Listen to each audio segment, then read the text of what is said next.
Համաձայն եք, որ Հայաստանը ավելի անկախ է դարձել վերջին 7 տարիների ընթացքում։ Չեմ կարող պատասխանել։ Նակ Փաշինյանն ասում է, որ իր կառավարման տարիներին անկախ է դարձել, համաձայն եք։ Էլի չեմ կարող պատասխանել, կներեք։ Սովետական միության ժամանակաշրջանն էր անկախ ազատ Հայաստան, կոմունիստական։ Անկախ է, իհարկե։ Ինչ թվում է անկախ է։ Չգիտեմ, քանես հիմարը կա, ինչ անկախություն։ Հայաստանի մի քանի ամիս է մնացել, կվերջանա եւ վсё։ Համաձայն է։ Ոչ, անկախ չի Հայաստանը ու քաղաքական վիճակը շատ մտահոգիչ է։ Օրինակ ինչ կասեք այն արշավների վերաբերյալ, որ այսօր ուղղված են հայ առաքելական եկեղեցին։ Դա ահավոր է, ես դեմ եմ Հայաստանը ինքը միշտ եղել է շատ եկեղեցուն կողմ, сохранила свою целостность благодаря եկեղեցուն նվիրված լինելով Հայաստանը։ Իսկ ձեզ Հայաստանը երբ է անկախ եղել։ Եկեք չպատասխանեմ այդ հարցերի, բայց հիմա ինչ որ կատարվում է, դա շատ սխալ է։ Ոչ։ Բռնապետ է եղել Նիկոլան։ Որովհետև ինչն է անկախ, ինչը։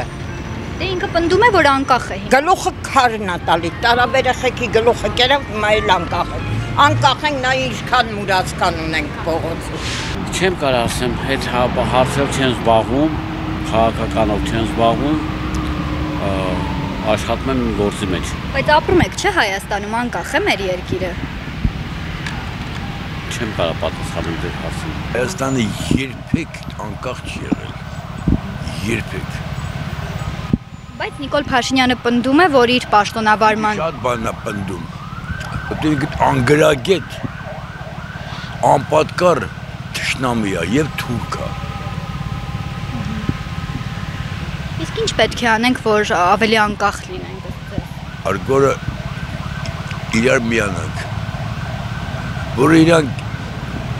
սկսած 1921 թվականից արեցին հնարավորին ամեն ինչ, որ մեզ զրկեն ինքնահարգանքի ապրել կորուստ է։ Երբեք է փոքր երկրներ երբեք էլ անկախ չեն լինում։ Բայց Փաշինյանը պնդում է, որ իր պաշտոնավարման տարիներին անկախացել է Հայաստանը։ Ես շատ բան ասում։ Համաձայն չեք։ Չէ։ Հակասական հարց է շատ։ Նակ Փաշինյանը պնդում է, որ իր պաշտոնավարման տարիներին Հայաստանն ավելի անկախ է դարձել։ Փաշինյանը այն ինչ որ այսօր պնդում է, ինչ որ երեք է ասել, չի հիշում նույնիսկ։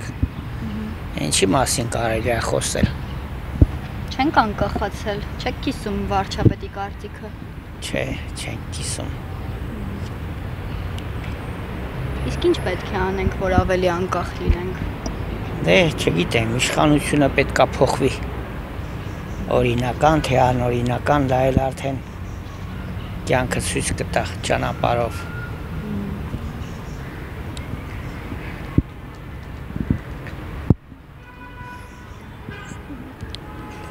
Մի քանի տարի առաջ ռուսական ալիքներից մեկով հաղորդում տեսա։ Հաղորդումը կոչվում էր Գիբիլ իմպերիի։ Բյուզանդական կայսրության մասին էր, որ գոյատևել է երբևիցե ամենաերկար կայսրությունների մեջ։ Բյուզանդական կայսրությունը ոչ առանց արևմտյան ուժերի, այդ թվում կաթոլիկ եկեղեցու, խարխլեց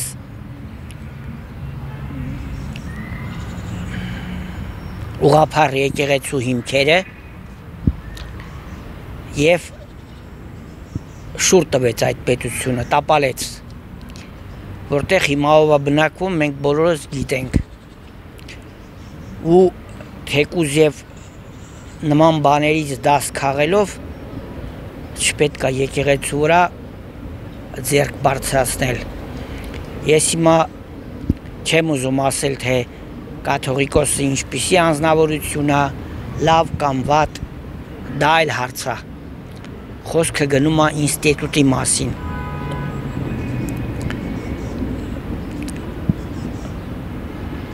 Հայ առաքելական եկեղեցին շատ դարեր, երբ երկիրը գոյատևում էր որպես անկախությունից զրկված, շնորհիվ այդ եկեղեցու մենք պահպանեցինք ու մինչև այսօրը հասցրեցինք մեր գիրը, գրականությունը, լեզուն, եւ եկեղեցին հանդես էր գալիս որպես,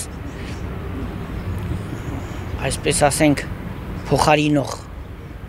պետական իշխանություններին։ Թեկուզ այդ բոլորը հաշվի առնելով պետք չի եկեղեցուն քննադատել եւ եկեղեցու վրա ձեռք բարձրացնել։